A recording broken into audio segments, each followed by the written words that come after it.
Jelas kalau pangan di Desa Purwasari yang pertama sekarang berarti ke hortikultura. Lagi-lagi kalau ngomongin pertanian akan berimbas ke sosial ekonomi. Di sini rata-rata dijual di pasar induk. Namun 40% pasar dikuasai digital. Sehingga yang berbelanja ke pasar sekarang berkurang. Adik-adik bisa main ke pasar induk. Saking saya semangatnya, kenapa ini generasi penerus. Gitu aja saya saja. Baik. Baik Bapak, terima kasih banyak. Tadi motivasi untuk generasi muda ya Pak. Boleh mungkin Pak quotes terakhirnya dari Bapak untuk generasi muda? Untuk generasi muda, kalau kalian ingin merdeka, kalau kalian ingin berkarya dan kalian ingin masih dengan bebas bertemu dengan keluarga, sanak saudara, maka mulai hari ini pedulilah terhadap wilayah.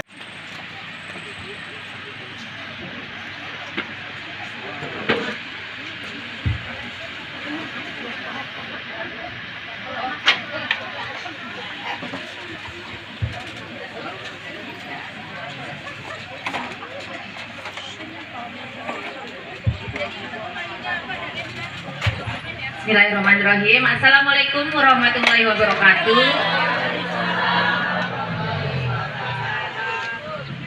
Perkenalan saja, kami dari Badan Pangan Nasional. Dulunya kami bergabung di Kementerian Pertanian, Pak. Di Badan Ketahanan Pangan namanya. Tapi setelah Pak Jokowi mengeluarkan Perpres nomor 66 tahun 2021 di tahun hampir 2 tahun yang lalu, ya, kami berpisah dari Kementerian Pertanian yang ngurusin tentang produksi pangan. Kita berurusan dengan hilirnya, dengan pemanfaatan pangannya, dengan distribusinya, dengan harganya. Jadi kalau untuk harga, untuk distribusi pangan, untuk ketersediaan pangan, harga lagi tinggi gitu ya. Nah, konsumsinya itu ada di ranahnya Badan Pangan Nasional. Tapi seharusnya dari sumber pangan padi-padian itu walaupun sudah terlalu banyak, tapi masih tergantung pada satu pangan pokok, ya, yaitu beras. Nah, beras ini kaitannya apa? Mau saya kaitkan dengan peran ubi jalarnya. Sebenarnya ubi jalar itu adalah sumber karbohidrat juga. Dia bisa menggantikan beras, gitu ya. Umum seperti itu. Ya, protein hewani juga kurang, gitu ya. Tapi khususnya di pedesaan. Kalau di perkotaan sudah beranjak, dia akan meningkat, gitu ya, untuk protein hewaninya. Oke, siap Bu, terkait kegiatan hari ini bisa dijelaskan Bu?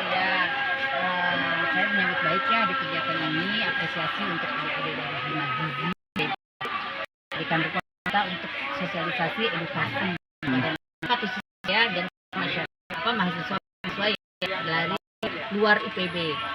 Kami berharap dengan edukasi ini apa yang telah kami sampaikan itu diaplikasikan minimal untuk diri sendiri dan keluarga. Dan di sini alhamdulillah dari kepala desa juga menyambut baik, gitu ya, dan akan kita berkolaborasi desa dengan Badan Pangan Nasional untuk memperbaiki kualitas konsumsi pangan masyarakat, ya, di khususnya untuk ketahanan pangan keluarga.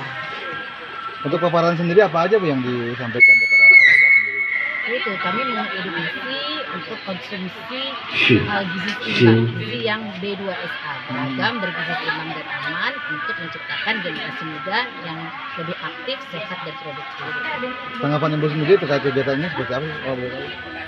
Kami menyambut baik, mengapresiasi kepada Hima Gizi untuk kegiatan peduli gizi Indonesia, ya. Peduli gizi Indonesia sangat baik. Harusnya ini terus dilakukan di desa-desa yang lain supaya tersosialisasi kepada masyarakat untuk mengkonsumsi pangan beragam, bergizi seimbang dan aman. Untuk dengar kehadiran kami dari mahasiswa mana aja, Bu? Tadi saya sempat mention, ya, katanya selain IPB atau universitas yang ada di Bogor, ini juga ada hadir dari Malang, Universitas Brawijaya, terus UGM, Universitas Gajah Mada, terus yang di Sumatera tadi juga ada. Ya, andanya dari Padang, dari Sumatera Barat. Nah, dengan adanya ini apa yang menjadi harapan? Ya, harapan kami, apalagi tadi ada delegasi delegasi-delegasi dari luar IPB gitu ya. Kami mengharapkan himpunan mahasiswa gizi di lain universitas ini juga bisa mengadakan hal yang ini untuk mengedukasi masyarakat agar masyarakat tahu dan paham untuk mengkonsumsi pangan yang beragam, bergizi seimbang dan aman, sehingga menciptakan kualitas generasi muda yang sehat, aktif, berproduktif. Baik, untuk kepala desa dengan adanya kegiatan ini bagaimana Pak? Senang tentunya karena banyak ilmu, jangankan masyarakat, saya pun mendapatkan ilmu-ilmu baru tentang gizi tentunya. Dan alhamdulillah apalagi dari Badan Pangan Nasional ini ada, dan insya Allah ke depan kita pun ingin berkolaborasi untuk meningkatkan. Kalau saya sih lebih berbicara produksinya, bahwa prinsip ketahanan pangan itu kan tentang ketersediaan, aksesibilitas sama sama supply-nya. Gitu. Saya sih lebih ke arah sana. Yang jelas dengan acara ini yang diperankan oleh IPB dan diikuti oleh 32 provinsi di Indonesia ini memberikan ilmu-ilmu baru dan kesempatan baru untuk membangun tentunya mulai dari desa. Untuk ketahanan pangan Purwasari aja yang ada. Di Desa Purwasari kita lebih ke pembuatan hatchery dari ikan nila dan 30% dari pangan untuk 2023 ini ada juga masih di breeding domba. Tapi lebih besar tadi di hatchery lokal. Sehingga ada pembagian 50.000 plus pakan lele. Sampai hitungan sampai panen. Harapannya selain memang tentang ketersediaan pangan, juga mendukung pola perekonomian masyarakat. Selain lele ada juga kita bagikan di kurang lebih 2 kuintal plus pakan, itu ikan nila.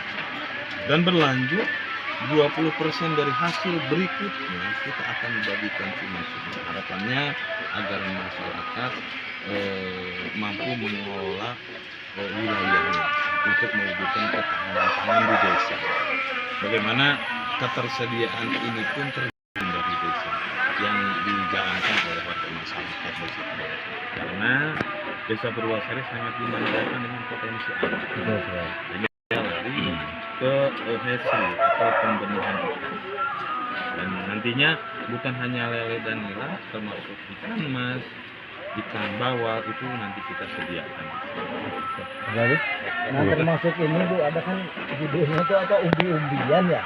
Sedangkan di sini kan Purwasari ini memang lahan pawasan dan pertanian. Iya betul. Sesuai dengan judul itu umbi-umbian tersedia tidak di sini? Alhamdulillah sehingga hortikultura mengisi di 80%. Untuk 60%-nya memang di ubi jalan. Bahkan kita coba ubi madu dari Sumedang kita tanam di Purwasari, bisa ekspor ke Jepang. Ke terakhir itu ke New York. Dari Purwasari. Dari Purwasari.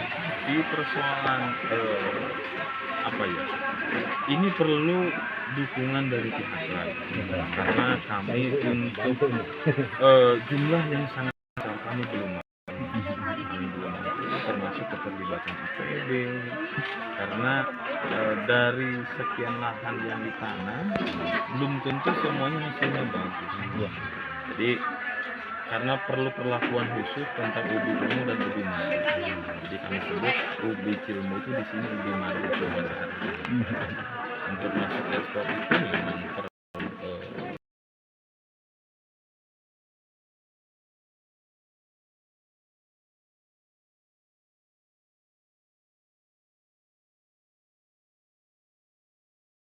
ya 1, 2, 3. Oke belum.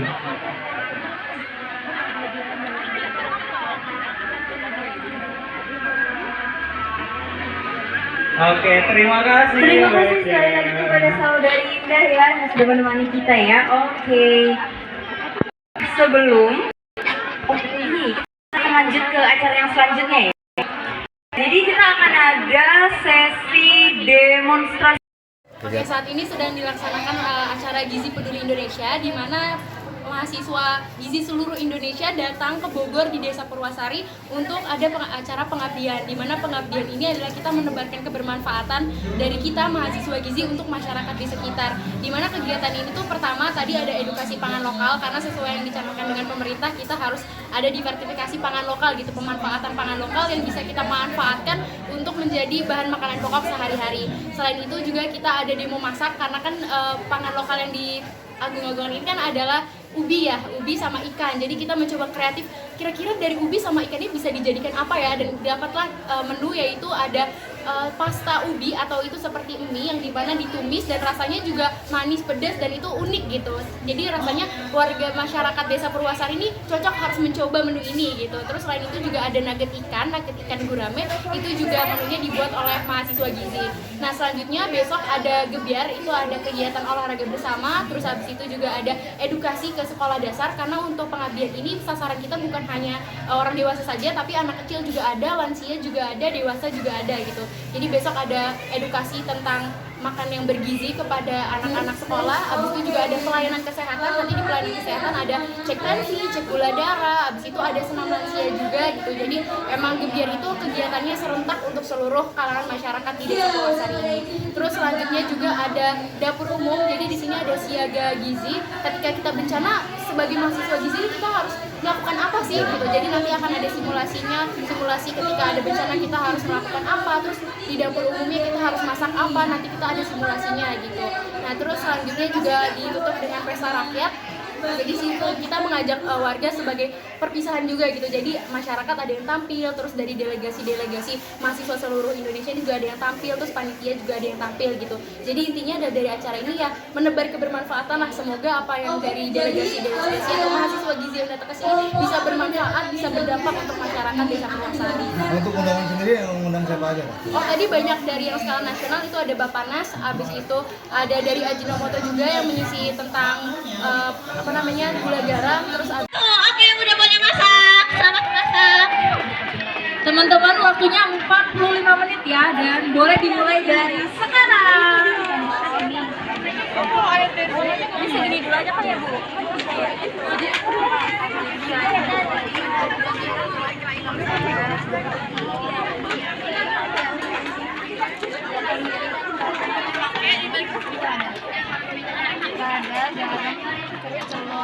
Ya teman-teman, menginfokan lagi kalau pemipih mie-nya ada di sebelah sana ya. Dan kalau misalkan udah selesai dipakai, nanti jangan lupa untuk dikembalikan ke tempatnya supaya kelompok lain juga bisa menggunakan alatnya.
Kalau ada bahan-bahan yang kurang bisa langsung aja ke depan.